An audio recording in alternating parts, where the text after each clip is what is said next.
looking forward to the 2016 elections, in the primaries.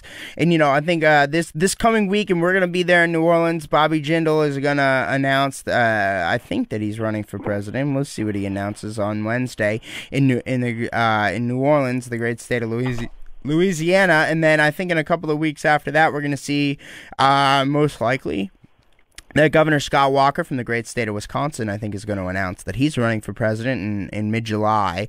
Both of those guys are great conservatives and, have been contributing a lot to the discussion out there. But as, AWR, as we're looking forward to the 2016 cycle, and I know you do a lot of work in looking at guns, and you do a lot of work at looking at, a lot of these other issues, of the political class versus everybody else.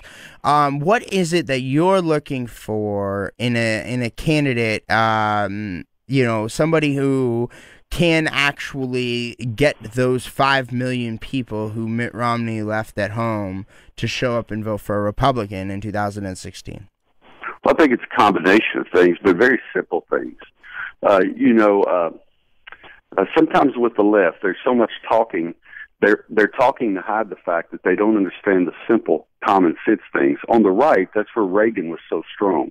He had a combination of an ability to communicate, that combined with conviction.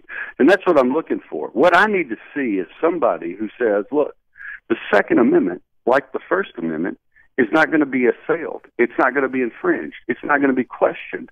That is a natural right, a God-given right. The right to keep and bear arms, like the right to free speech, is a right with which we are endowed by our Creator. Read Thomas Jefferson if you don't understand that. I want to find that candidate. And I want to find that candidate who not only understands that, but then will not bow, buckle, or break under pressure, but who says, look, that is settled matter. Now let's go on to something else. And he handles every matter that way, or she handles every matter that way, whoever the conservative is. I'm not saying it has to be a man. I'm just saying I want a person with knowledge of the Constitution and a conviction to uphold that. And I always go to the Second Amendment because it's such a great reflection of all of the other things.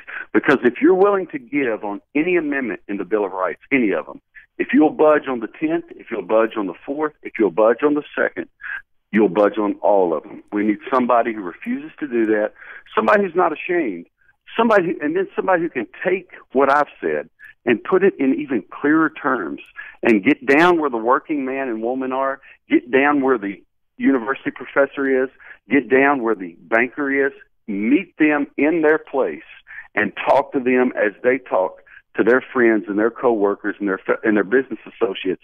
Talk to them in their language, communicate these things, and stand strong. I know we've got 3 or 4 people who can do that. You've named one of them, I'm watching to see who will emerge and who will stand strong on these issues. So let's get into some specifics here. We got a few minutes left here at AWR. Who are some of the the candidates? I mean, tell me, who are you watching? Who is really wowing you out there right now?